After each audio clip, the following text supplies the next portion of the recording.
quarantine been? It's been testing. It's been trying. It's been spectacular and it's been horrible all at the same time. First things first, I finished out my master's degree, right, during the quarantine. Clap, snap, bravo. With a baby who turned 1 during the quarantine, you know. Okay. It's been real different because then I was teaching online, still doing my duties for copyright. So it's been a lot. It's been real trying, and it's a lot to become a stay-at-home mom because of the quarantine. Still be a teaching assistant for a university. Still trying to maintain my income. Still trying to run a media company. I'm still Black in America, you know, still trying to be somebody's partner, still trying to keep my sanity. It's a lot. Yeah. But, you know, anything worth having is always going to be a lot. Yeah. Can you tell me about your upbringing and your family life? My upbringing and my family life. Yeah. So I always start like where I come from, right? So I was born and raised in Milwaukee on the east side. East. Look, no. I was going to say by the river. That too. Definitely that too. My mother, I would like to say, is a very independent, strong woman and a feminist. And my father was a very, very opinionated, strong man, Black Panther. And both of them have wonderful qualities and some flaws, which all came together and created Lexi. Ta-da! Ta-da! So I embody both their good qualities and their bad qualities. So I grew up on the east side in Milwaukee. Really, really loving mother, very strict mother. Maybe straight to a fault, right? So she taught me everything about life. I knew what was going on in the streets, but I couldn't go be in them. I knew about sex, but I better not touch it. I knew how to navigate spaces and knew that, you know, people aren't necessarily always who they say they are, and how to use that knowledge and kind of build off of that and go forward from there. She was really big on school. So I always had good grades. She was really big on culture. So I always knew, like, okay, this is where I come from. These are where my people are, which sometimes was problematic because, like, okay, I'm an African-American woman, but I'm also a Native American woman. I'm also a Caucasian woman. I'm Greek and Irish. So, like, I knew those things and I can pinpoint those things. And that gave me pride and empowerment, but it also made people look at me differently because that's how I carried myself. Like, I am all these things. Yeah. When I was 16, my father died. Changed me a lot. This is my male figure. This is the man who loved me from birth. So when I say my father was a Black Panther and a Black man, dark-skinned Black man, my mother's very light-skinned, right? So that difference in lifestyle and colorism is a real thing. You know, he was older than my mother, so he's been around when racism was even more pertinent. And so navigating that, I noticed that people had a lot of respect for him. We would go places and people would always speak to him. I'm like, how you know all these people? You know what I'm saying? But you know, you just see how people treat people. And when people would approach my father, they would approach him with handshakes or salam alaikum, or, you know, how you doing, my brother, or hey, you know, hey, Big Tony, you know, all this stuff, you know, all this stuff like that. And how he carried himself. He always, you know, just was very much himself, no matter who he was around. And what that taught me was, you know, that first thing, there's a pride in being a Black man. That first thing, as I was seeing on the TV or seeing from other perspectives of other men, that it wasn't carrying that same kind of persona. So I always saw a Black man as being regal and being quality and being strong. That's the perception I got from him. Now, when I say, like, both of my parents are flawed, there were also flaws in that.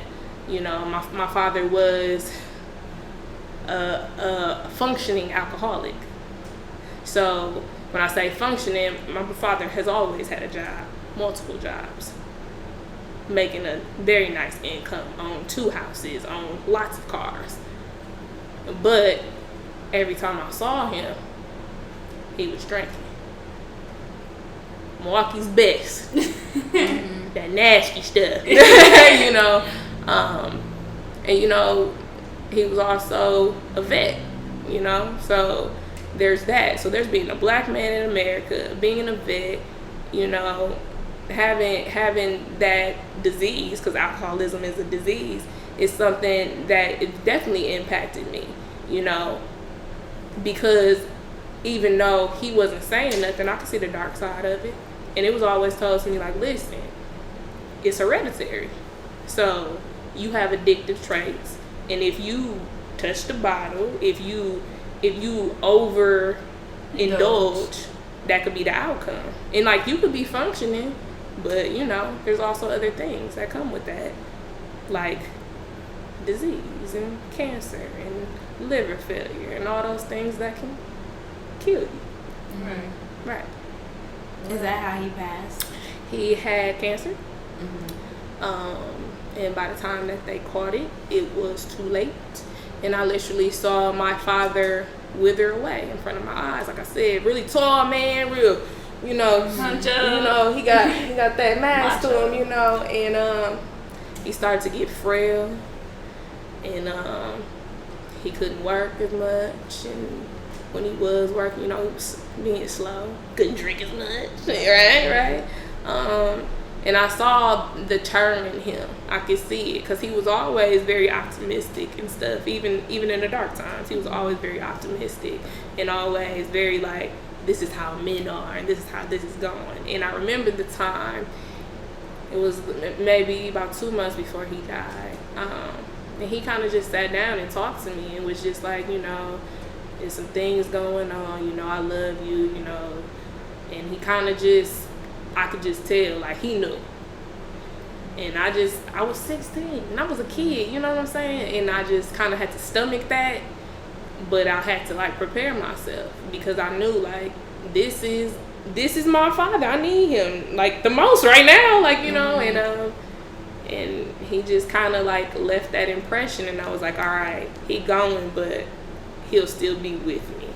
And I kind of just take that with me, like, he's still with me no matter if he's not physically here.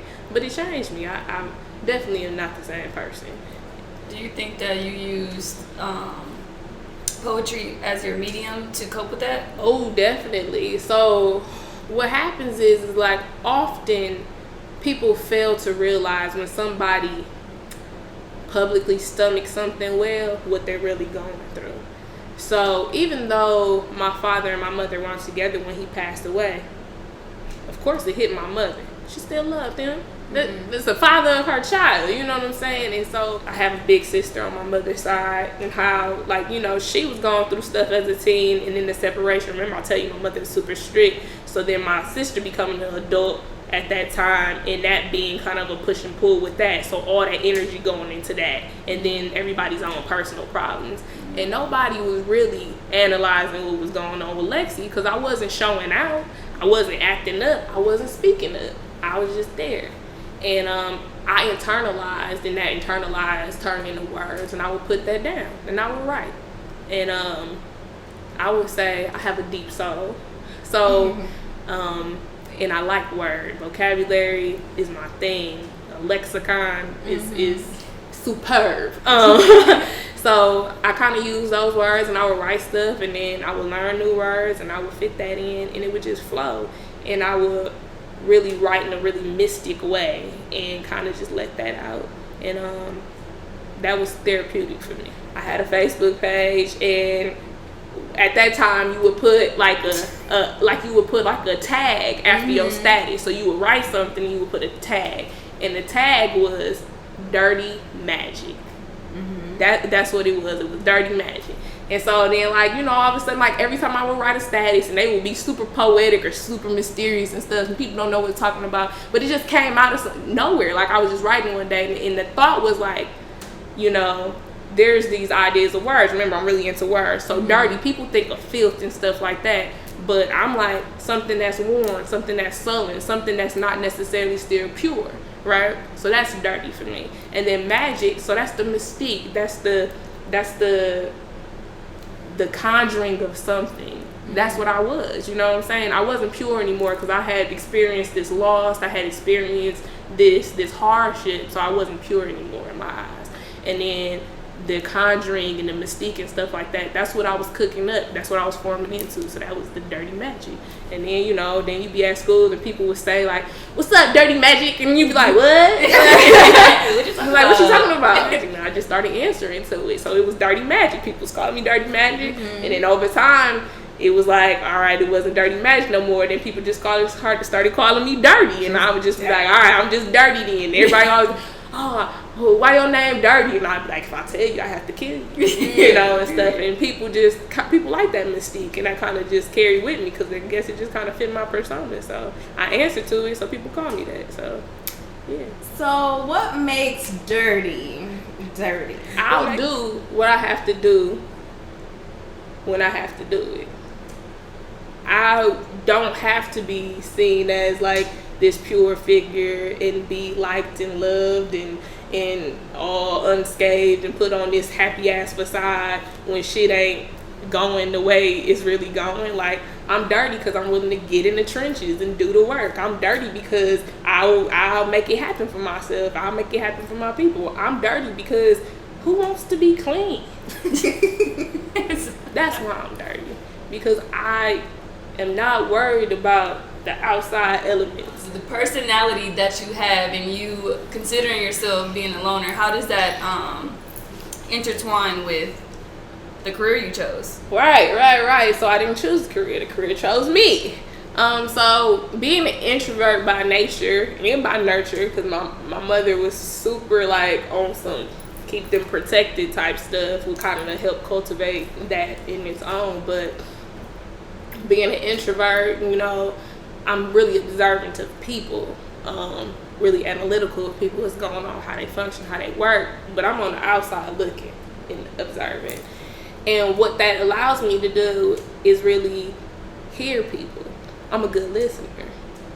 A lot of people like to talk. I only talk when it's necessary. I use it as a tool. I use it as a tool to get information, to analyze, to observe. And what that does is that helps me in the career that I have. So I've always thought that my purpose here on earth was to be useful. And I kind of fell into media and having to communicate with people and talk to people, but it really has become by being a good listener and be able to hear what people are saying and not change it to skew it to what I need them to say, but actually what they're trying to say and tell. Well, I was at MyAd. I had a liberal studies course, a writing course. The professor, who I'm very thankful for that she assigned this, asked us, like, you know, write about something you're passionate about, what inspires you, that kind of stuff. But you guys are in art school, you guys are artists and designers, you know, make sure that you don't just hand me an essay. I wanted to be creative. And they was like, you know, yeah, sure, you can interview me, Lexi. So I just sat down and just asked them questions like, why do you do what you do? How do you do it? What makes you want to do it? And I put that all together in a magazine layout. I had some help from a friend at the time who was going to school for communication design, which is like graphic design and stuff like that. I'm like, come on, I'm going to do this. And she was like, all right. So I put it together. I turned it in, got an amazing grade. And that was cool. Like, yeah, I got an A++. Woo. But when I bring it back to my people, they was like, Lexi, this is so dope. Like, and they was reading and stuff. And they was like, why doesn't something like this exist? And I'm like, what you talking about? What you mean? Like, they were like, no, we need like this kind of capturing of what's going on in our community and that kind of voice. And I'm like, really? And they're like, yeah. And so I did some research. There was nothing like copyright in Milwaukee. There was nobody telling that perspective. Nobody from within the community telling that perspective. People get interviewed all the time from media outlets. And they'll send somebody, because that's their job. They're on the clock. They go do it. They ask you a few questions. They meet their quota, and then they gone. And they're not invested in what's going on. They not showing up to your shows just to vibe out with you. They not sitting in the studio with you. They not really understanding that you really picking this over eating. They're not understanding that, but I did understand, and I was. So, can you talk a little bit about how you picked the name CopyWrite and how the business, like partners, people within the business, how all of that has transformed? Yeah, sometimes those stories are like so fantastical. Like, oh my God, like no, we was at school and I was with my friend Jamie, and I'm like, girl, I need a name for this project I'm working on. It's like, girl, let's do it. Use a word generator. We went online and we just pushing the button.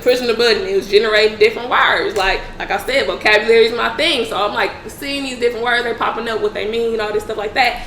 And then copyright popped up. But of course it was copy, RIGHT, like that. And I was in a class that was talking about copywriting and all kinds of like different patents and that kind of stuff as being a creative and stuff like that. So it was something that was fresh on my mind about how to copyright your work, how to copyright your creativity, how that kind of stuff works. And I was like, oh, that word. But I was like, we got to change it. It should be right because I'm writing. So it kind of just went from there. So it was a word generator. It kind of fit what I was learning in school at the time. And then you got copyright because, yeah. Yeah. But then the second half. The second half of it is what? What was it? Like the business part? Yes. So all of that is trial and error. So when I did that project, that was junior year of college. Oh my God, it's been so long. So that was junior year of college. Senior year of going to school to be an interior designer, or going to school to be an artist is super intense. So you have to have a thesis that you build out, that you design, that you have to do all this work. It damn near kills you. Okay. And so like I was like, we gotta pause, because after I had started doing that project, and people like, you keep saying we. Yeah. Who is we? Yeah, who's we? So I had a friend. I'm not gonna say the name, but I'll just say I had a friend. We were friends since high school. We went to college together. That's the person who was going to school for the graphic design. So when I made all these plans with copyright, I always knew it would have been a communal effort, because nothing great is done on your own. I had an idea. The idea was a project, a school project. She had these talents and these skills that she was working on in development. She's my friend, so she has some insight that she could give in and that she was willing to give in. So when it became something that we were doing as a business, I asked if she wanted to be a part of it. She agreed, and she became a vital part of it. And because she was my friend, we was always together and stuff, and I'm working on these things, or I'm going to interview these people, she rolling with. And then she gets to use these skill sets that she's working on to like do these magazine layouts and all this different kind of stuff, creative direction, whatever she was interested in, that's what she was doing. When it definitely became time to like LLC it, we had a conversation about her putting her name on it and, us doing it, because it becomes a thing that I pay taxes on this every year. You know what I'm saying? I pay to run the taxes. I got to pay for selling the magazine. I have to pay tax on that. When it becomes legal, it becomes something that's more intense, and that you have to be very aware of what you're doing and commit to it. You can't put your name on a legal document if you're not going to commit to it, because there's laws and repercussions for all those things. She never put her name on the paper.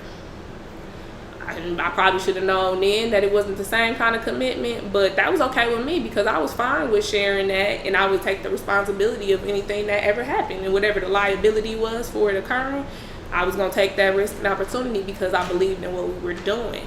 And I also realized, like, hey, this is the opportunity for me to change that narrative. We can build something and have the roles in society that we want without somebody giving them to us. And that was, I thought, our opportunity to do that. Probably 2 years ago, I think it was about 2 years ago, she moved out of state, She still kept her position in the magazine, but a little after that, she decided one day that she didn't want to be a part of the magazine anymore, and she left. She stepped down from her role, her positions, her duty, and anything that had to do with CopyWrite Magazine. We wished her the best, and she left. Little did I know that was also the end of our friendship. So that's a tough spot, but that's kind of how that goes sometimes. I never thought that we wouldn't be friends.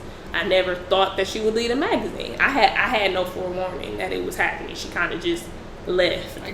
At a meeting. We had a copyright meeting, and in the meeting, she made an announcement. After her announcement, she said, "Mic drop," and that was that. Mic drop. Mic literally said mic drop. Yeah. Interesting. And that was that. And that was that. Yeah. I mean, that was that. I wish her the best. I don't know why we not friends, but I wish her the best. Have you reached out? Has any type of... I have. It's always 30 different angles of the story. The only way I can interpret it is that obviously we friends, right? And people tell you it's hard to do business with friends, right? Yeah. It's super hard. And so what I'm assuming is that it didn't as much have to do with anything with the business, but maybe my personal lifestyle and the person I am, or the person I've decided to be, or what I've decided to do with my life. I think maybe that there was some disconnect with that. And instead of, I separated the business from the friendship. You know what I'm saying? Like, if I was mad at her business wise, or if there was discrepancy business wise, I wasn't taking it out on her friend wise, and vice versa. But some people can't do that, and I can't knock anybody from that. But I think there was layers to that. I'm the owner of the magazine. I'm the editor-in-chief of the magazine. I take those roles serious, and I take what we put out serious, and I made sure as such, you know what I'm saying? And maybe that seemed like bossy. Maybe that could have been a part of it. Maybe my personal lifestyle could have been a part of it. Maybe there were some things in our friendship she wasn't vocal about, and I didn't know, you know what I'm saying? Until it was like, you know what, I can't know more on her end. I don't feel that way. I still don't feel that way. I love her. But just from a distance. And that's okay. She don't want to talk to me, and that's okay. I repeat, I do not get paid to respond to anybody's emails or run this business. Remember, that's not how we get paid. We get paid on magazine sales and ad space and other things of that nature, media services, all that stuff like that. Of course, we wasn't making no money when we started out, so all this was a labor of love. It still is a labor of love. Come on now. But people would be like, y'all don't support the local, y'all ain't shit. You're like really just talking crap, and it'd be like, wow, that really hurts, because we doing this because we do want to see our community win. So that's a big one. Like, people just saying stuff. Also, copyright is owned by a man. Where? Where is this man at? I've never seen him. Cause he need to come on and cut me a check. I've been working hard. There is no man. There has never been no man. It's always been me. And legally, it has always only been me. I'm the only person's name ever been on a tax paper, a sales receipt, the formal legal documentation. That's all been me. There is no man. There will never be no man. It's a woman. A black woman at that. Speak on it. Okay? Because I thought somebody said something. I thought they had said something. Well, let them quiet down over there. Like, you know. But that's a big one. I really, at this point, I really need people to know, like, don't assume. Get it right. And if you did a little looking, you will see. Where's the man? I want to see him. Where he at? Cut my check. There is no man. There has never been a man. It's owned by a woman. So that's the big one. Y'all heard anything else? You know, people always talking. What else they done said? There are lots of rumors or just speculation or just observance of you and your boo thing. Oh, my girl. get into your boo. Talk to me about how you and your boo thing got here. How we got here? Yes. Well, I mean, my boo thing is probably one of the most talented visual artists in the city. Yeah, I said it. One of the most talented visual artists in the city. Probably one of the most authentic ones. And does a lot within our community. So there's already that alignment right there. Y'all can already see like, oh, that's something like Lexi like to do. Like that intertwines. We also went to the same college, you know, so seeing that. We also grew up on the same side of town. All those kind of things. So we align a lot in those ways. I know the rumor and the speculation of what that is, you know. So here's the thing. I'm supposed to have this perception of being this strong woman, right? This strong black woman and all this other stuff. And everybody analyze what that comes with. So the rumor is, and it ain't no damn rumor, let's just put it out there as fact, that he's married and it's not to me. That's correct. That's absolutely correct. But also people have this speculation that monogamy is the end all be all of scenarios. I am a grown ass woman. That is a grown ass man, and so is his other significant other.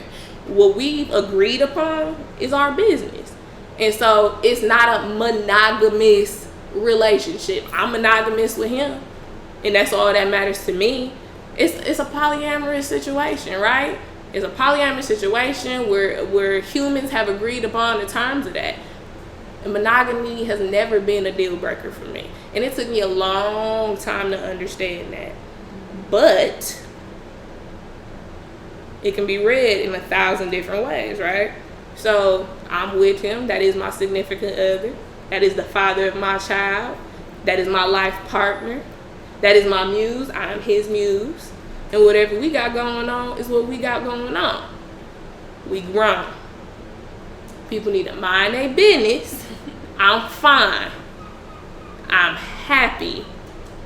And if I ain't happy, then that's for me to deal with him. With him. You know what I'm saying? I ain't no homewrecker. I ain't just jump in. It's like, oh, I'm just gonna be dating this married man. That's not how it happened. You know, I was asked to be a part of this. I love dude for all the reasons I said and more. And so where it was something that wasn't on my mind, it's something I tested out. It developed upon. It ain't been easy. I wouldn't advise people just be like, oh, let's just go be so progressive and go do this. Nah, this ain't cut for everybody. Yeah, you know, this is work. This is hard work, and it's always gonna be hard work. But that's with any relationship and anything good. That's with this business. That's with these partnerships with these businesses. Those with friendships. Anything worth having, you're gonna have to work for. People always gonna have something to say. Always, no matter what you do, they gonna talk regardless. When I was unhappy and people was treating me bogus, had 3,500 girls. They might not have been married. 3,500 girls. Everybody was clap, bravo, and all this stuff like that. When people ain't had nothing going for them, and I was slumming, people was clap, bravo, and all that. But when I got somebody who's actually my partner, my equal, you know what I'm saying? Yeah, it been rough and rugged. Oh yeah, we ain't gonna sit up here and put on that facade like everything just been gravy, like everybody else be trying to do. No, that's not the story. It ain't no Cinderella story. It ain't no Sleeping Beauty story. It ain't none of that. This is hard work and dedication. In real life. It's been ups, downs, ins, outs, back and forth, around and around and around. But that's my man. Can I say my drop or no? Drop it. Should I not? You mentioned your baby. My baby! Now, you need to break it down. Not how it happened. But, you know, when two people all right. love each other, talking to one another, and they be like, oh. It was definitely. You found out. Oh my God. A little late. So tell us about the moment you found out you were pregnant. It was crazy. So, I've always in the past been like, I could do without. I don't have to be somebody's mama, but I always wanted to have like kids in my life. But then it got to a point where I was like, damn, I kind of want a baby, right? And so me and my partner had talked about it. We talked about it often, like, what that would be like and all this stuff like that, especially in that dynamic that we in. And I was like, I would have a baby with him. So when it happened, it wasn't like, oh my God, I'm pregnant. It was like, oh shit, now, right? Okay, so they came in, I went in, they gave me an ultrasound, and she's like, oh yeah, you're pregnant. I said, pregnant? What you mean? Yeah, you're about 6 months. Because, excuse me? 6 months. I had 3 months to figure my life out. That's a lot to figure out in 3 months. Yeah, right. So I'm getting my master's, right? I'm teaching. I'm running copyright. I'm doing all this stuff, and I'm 6 months pregnant. I was in your class. Oh yes, you were in my class, right? You were. That's crazy. So yeah, that whole time I was pregnant. Oh my God. Okay. Right. So did I act like I was pregnant? No, you didn't look pregnant. I didn't look pregnant. Exactly. Yeah, I didn't know, but it's probably good because I probably would have been stressed. All that stuff I was doing, my life can get stressful, y'all. Like, I got a lot on my plate, and I think people tend to think like, oh, she wear it well. Like, yeah, I do. You ain't supposed to look like the things you done been through and what you're going through, but I was stressed. So it's probably good she was hiding her little stuff up in there. But once I knew, she showed out. That 3 months was a lot of kicking and all that. She was like, hey, I'm here. But I still never got super big. Like, I was just, I went from like, to like, and that was it. Yeah. Oh, so wow. now I have this little monster. How's motherhood? It's amazing and it's crazy and it's stressful. And I wouldn't change it for the world. She's the best thing that ever happened to me. Oh, that's so wholesome. Yes. What's the biggest lesson that you learned from her? From her? Mm-hmm. I can always do better. And that somebody's always watching. So try to be the best human you can be. My goal is to not create a perfect child, but to create a good human. That's what I'm trying to cultivate, is a good human. And if I can do that, then I've done my part. I want to bring it back to copyright for a second. Yeah, for sure. You had mentioned earlier that you saw a need for copyright. Do you still see that same need? Oh, most definitely, and even more so now. So, it's a black-owned business, right? Because I'm black, right? And so that means I feed our community in that same way. I'm open to black people who have been disenfranchised in these United States since the beginning of these United States. So that's one thing in one of the most segregated cities in the United States that's definitely there.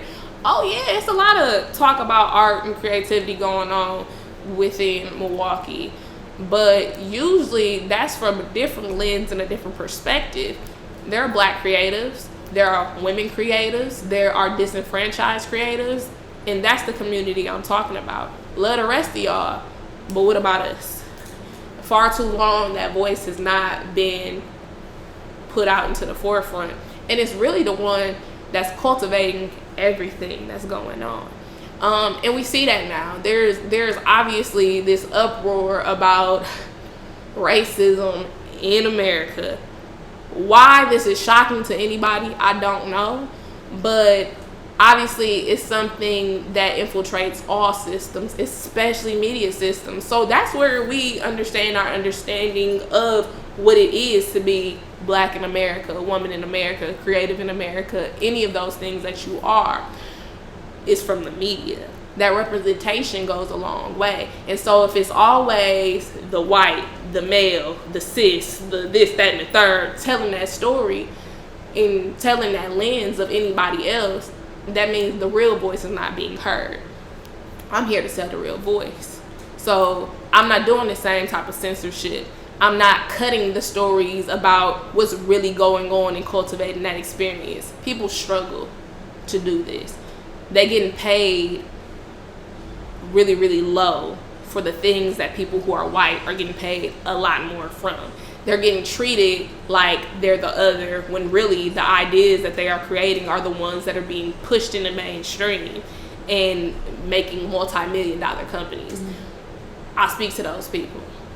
I'm telling those stories. These are the people who live amongst us. These are the people who are in our community. They're the people who make the thing shake. And so it's really important that we have that representation, that interpretation from somebody who's a part of that community. And I'm a part of that community actively, not just like because I'm black, like, hey, I'm black, y'all. Like, no, not just because I'm a woman, like, hey, I'm a woman, woo. Like, because I'm actively pushing that narrative. I'm actively being a part of that cultivation. I'm actively searching out ways to make other black women great. You know, that's really important for me. And so if I can do that, if I can have one person see, like, you know, I matter, my community matters, let me tell these stories, then I did my part. But I've done that because y'all here. So compete. Yeah. There's no need to compete. And anybody trying to bite my head off, well, you're not gonna get far. Because if you bite it off, I'll just grow 2 more. That's just dirty. That's just dirty. That's just real. Dirty magic. Ta-da! So I think it's good. That's what I want. I want everybody to eat. So I hope I inspire other people to do more and want to cultivate and want to get out and tell stories. I just hope that they don't get so invested in the idea of it becoming this capitalistic endeavor that they forget what's really necessary. You can make money and create change and still like help your community and all those things. You can do all that. Don't let them come and corrupt you, because they'll come and corrupt you. So yeah, do it. Be great. I like to see it. How do you plan on expanding CopyWrite? I plan on expanding CopyWrite with something that I relaunched actually this summer, which are our media services. So I think it's really important that people understand, like, yes, we are a magazine company, but also we are a media company. It's CopyWrite Magazine, Media and Design, LLC, to be correct. So these media services are there to empower our community, empower our creatives, empower our young people, which is really important. So obviously there's so much content out there. We have social media, we have the internet. So it's different than the generations before us. There's so many ways to get information. But what happens is that people are not understanding that there is a structure behind that. And we have to manipulate that structure in order for us to all eat and be great. And so the media services that we provide are things like media blasts, press releases, music reviews, all those different things. There's a list of different things that we do, event hosting, interviews, all those things for our people in our community. We extend that out to anybody, you know, but it's really there for it to be an open and a welcome for people within our community to use.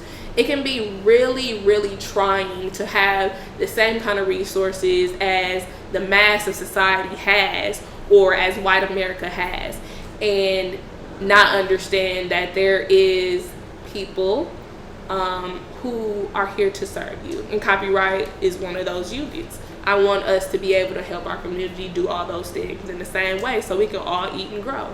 You know, there's no reason why your stuff shouldn't look professional. You got us. Yeah. You know, and we speak your language. What's up? What do you do? What's up? Do you think that the creatives here utilize CopyWrite to their advantage? No, I don't think they do. I think they're really stuck on being a part of that capitalistic, commercial, societal structure that we call media. So I'm not going to point out the names. We all know who they are. There are popular media outlets in Milwaukee. People are so gung-ho into tapping into those media outlets, not understanding that those media outlets don't serve you. They don't serve your community. The audience that you're looking for, don't read them. Don't tap into them. One more time. We don't read it. We don't read those. And so we keep trying to be like, oh, they covered our events. Oh, they did this or whatever. Yeah. But they're also, you know, a part of these multi-million-dollar media conglomerates that are not local. So first thing, when you purchase something from them, it's not going back into the local. It's going to some fat cat's pocket. Bam.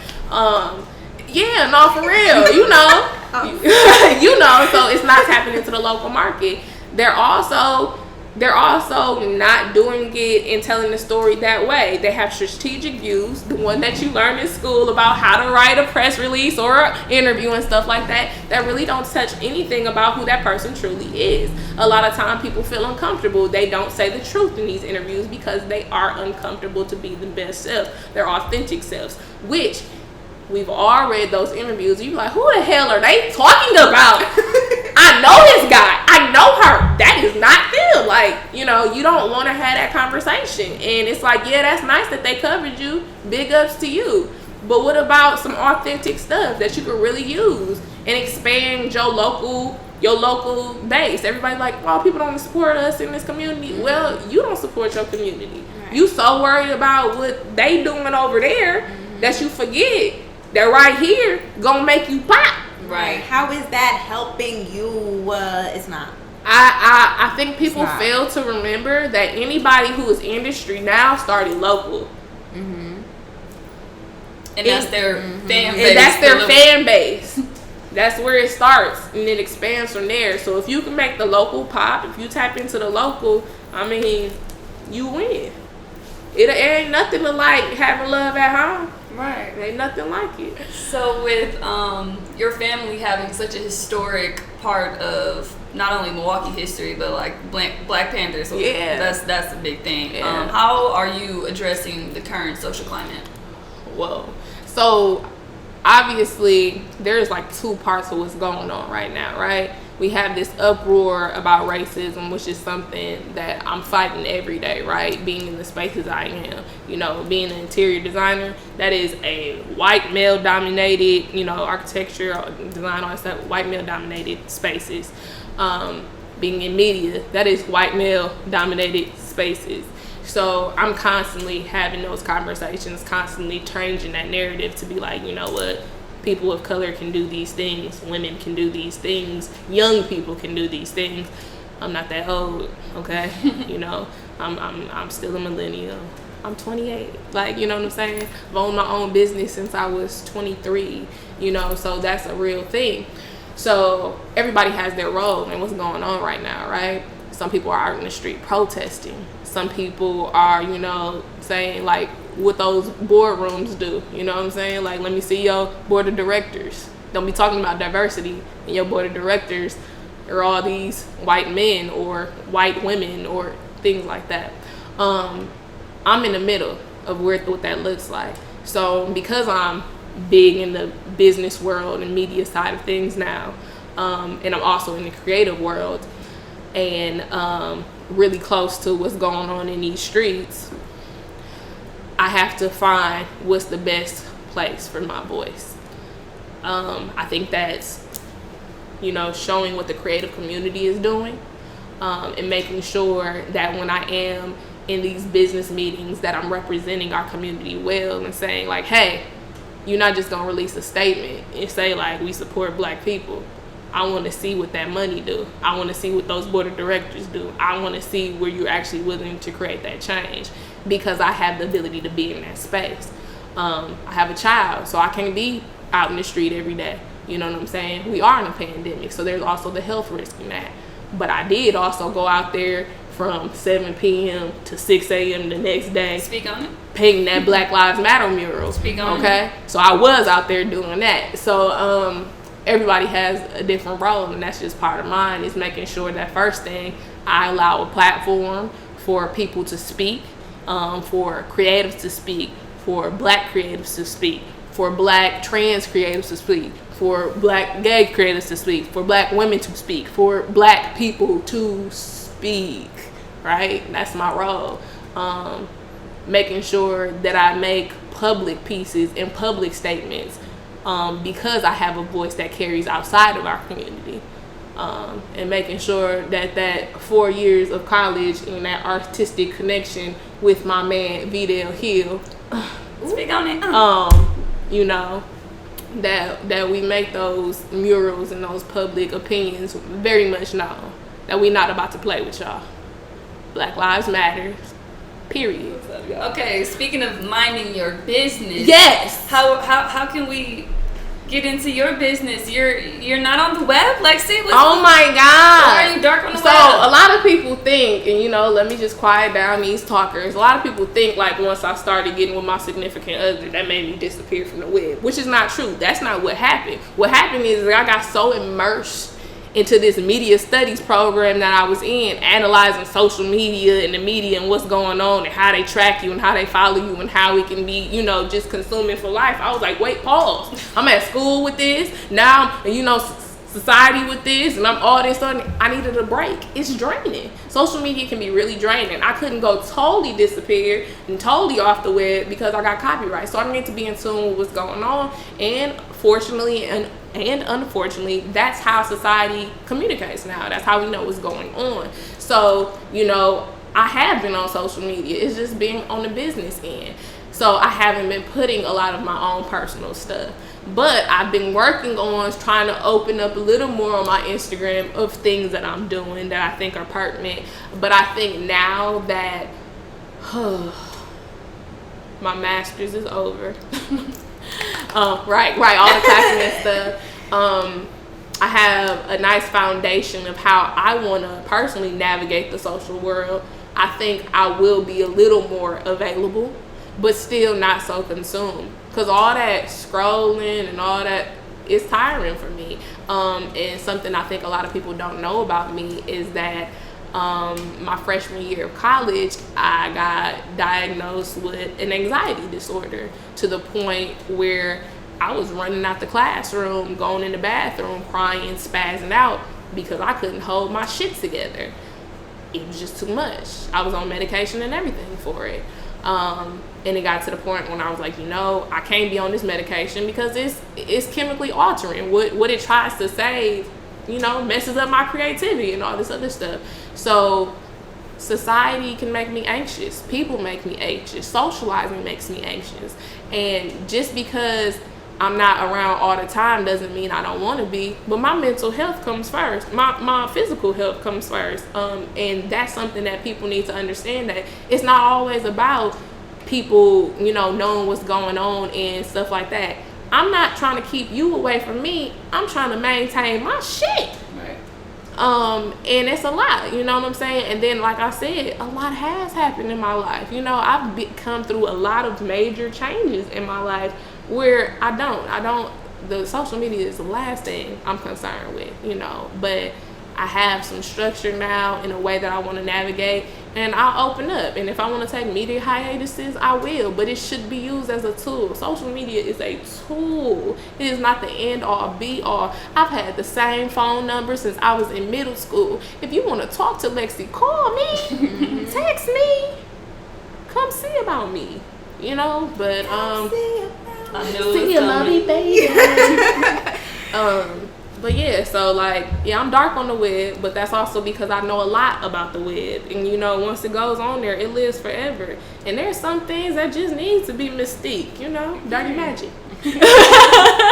Dirty magic. But it's a love-hate relationship. But after this, I'll be a little more open, because I want y'all to see stuff. Especially, I think I'm a nice progressive interpretation of what it's like to be a woman in America right now. So, maybe I need to put that out there. Especially since copyright stands for vulnerability and yes, truth. exactly. So I'm going to be vulnerable with y'all. So pulling from the social media conversation, have you observed a connectivity issue in this social media world? So what I mean by that is as far as communication skills, social skills, how one human interacts with another human. Yes. So, like I said, I'm not that old. So but I do remember a time when there was no social media. I do remember that time. I do remember a time where there was no in your house internet, right? I remember that time. I remember the time where you did have internet in your house and it was dial-up and you couldn't be on the phone and somebody else. All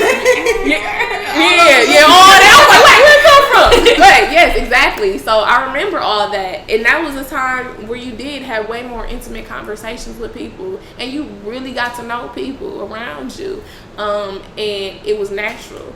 And you really got to have experiences that you weren't always worried about capturing in the moment so somebody could see that you did it, So often we like taking pictures to say like, oh, I was there, so we could show other people, and we missed the moment.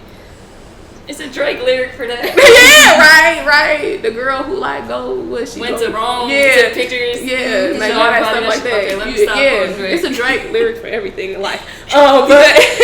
But so those moments are happening, and people are not really like being in the moment, and they tend to lose themselves. They're so worried about what they look like so they can get a good picture. They're so worried about who gonna be here, and there, so they can be associated with that. They so worried about the hashtags and the atting that they really don't even know the people that they're around.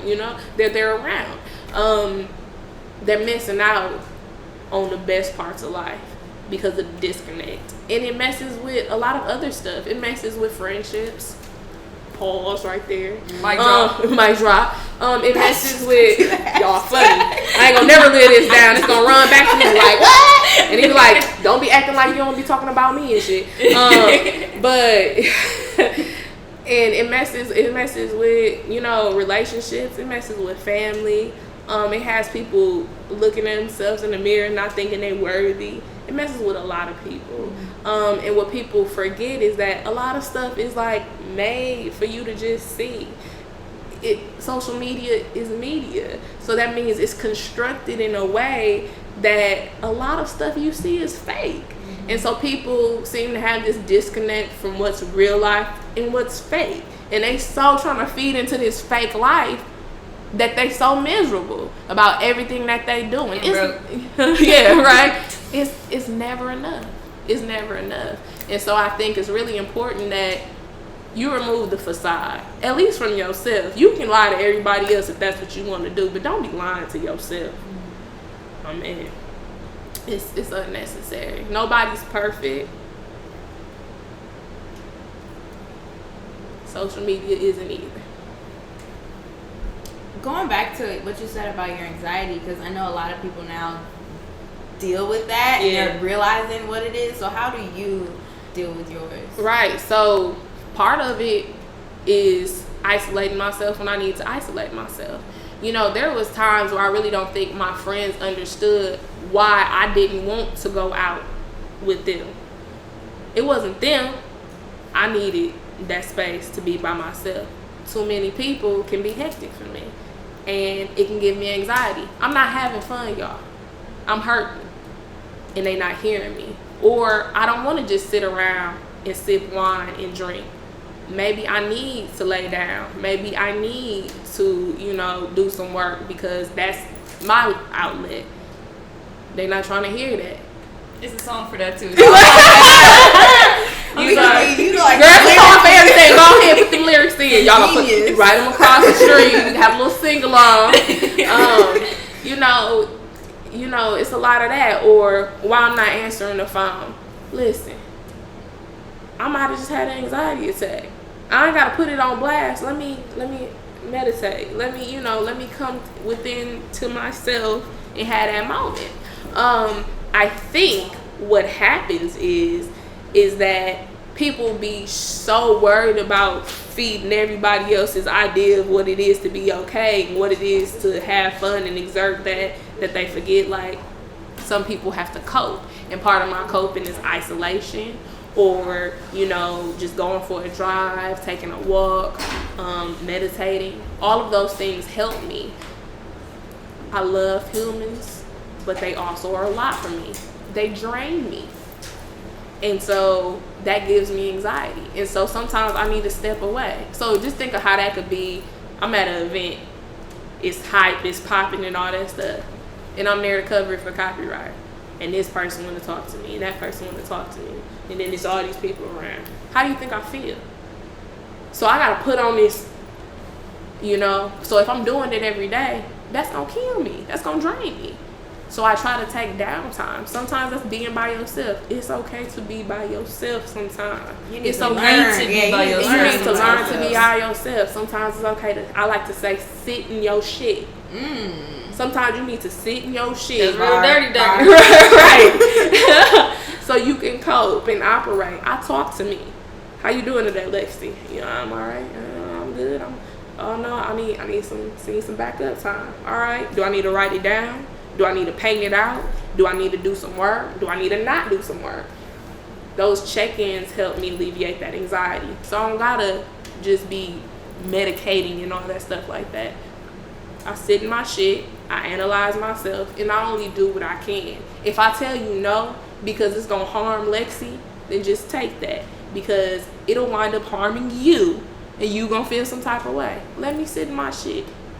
Just let me sit in my shit and I'll be all right. And it's okay to practice good mental health. It's okay to be like, no, I'm not okay today. It's okay to do that. And I think the more people will do that, and the more people are open about doing that, especially within the Black community, the better off we'll be. Because when I'm good, I'm a force to be reckoned with. And when I'm not okay, I'm not okay. So, yeah. So just as some final thoughts, you know, wrapping up this lovely white table talk right here. Blanco. What made you want to even do this video? I think it's time. I just think it's time. A lot of people don't know, like, who's behind copyright, and like why we should be your favorite media. Because I want to be your favorite media. I want this to be your favorite press. I want you to feel like this is home, like we're your family, like we're doing this for you, you know, because that's really the reason why we're doing it. I could not do this without you guys. You guys are part of the team, which matters a lot. I couldn't do it without the team. I couldn't do it without the community. I couldn't do it without being inspired by all the amazing people around us. I couldn't do it. We don't exist without our people. And I want our people to know that we're here for them. And if I can be vulnerable, then I'm hoping that other people will be willing to be vulnerable with us, are willing to trust us. So I can get you all up in dirty business, airing out all the dirty laundry and stuff just out here, just all on the clothesline. That she'll be willing to just, you know, have those moments with us and know that we're authentic, and it's not for show. I'm not doing this for show. I could have picked somebody who would be like, oh yeah, make me look good, and I could have did all the sparks and everything. We're in my house. You know what I'm saying? This is my house. This is where I be at with my mans and my kids and my fam, you know, and stuff like that. So this is real for me. This is as intimate as it gets for me. You're in my home. I'm telling you about my life. I'm telling you about things that are not easy to talk about, things that people don't just know, you know. But I'm not gonna lie to you, because I don't want people lying to us, and I don't want people feeling like they're alone within our community. I think it's really important for them to know that this is a safe place, and it's a place for us to grow together, and I just want all of us to win. I really do. So I think this is that moment, and if I can be vulnerable, then come on, y'all, come on, sit on the couch. We're gonna do this together. We're gonna do this together, and we're gonna make this community everything that it already is, and it's meant to be. So, yeah. I think she answered my next question. So, in conclusion, you have to tell us your favorite quote as a goodbye. Wait, drum roll. On the table, though. I don't have a favorite quote. Look at that. No. All of it. Yes. I'm gonna butcher it, but it is a free quote. She said something like, we can endure more than we think we can. So as humans, we can endure more than we think we can. Frida is my favorite artist. I don't know if you know. I don't know. You know if you can tell. Besides Bay. Look at that. Yeah, I'm gonna keep saying that just to shove that in. Frida is my favorite artist, and it's not just her art, but it's her life. Is her endurance. You know, she could have just quit. She could have just been like, nah, it's over with. You know, she in a cast, in a bed, you know, all these different things happened to her in her life, but she kept going. We talking about her right now. That's the embodiment of a strong woman to me, is somebody who can experience something that's not perfection and still keep going, still push on, still find the beauty in that. And that's what I strive to do, is just keep pushing on and still make beauty in this world no matter what. Beautiful. Lovely way to wrap it. Dirty. Yes, Imani, Carrie. We got an outro where, you know, I'm Carrie. I'm Imani. This is Lexi. This is Lexi. The Lexi, Editor-in-chief of CopyWrite Magazine. Owner. Yeah. And hey, this was And her. Well, thank you, ladies. It's been amazing. Thank you for Welcome letting everybody to CopyWrite, in. guys. Right.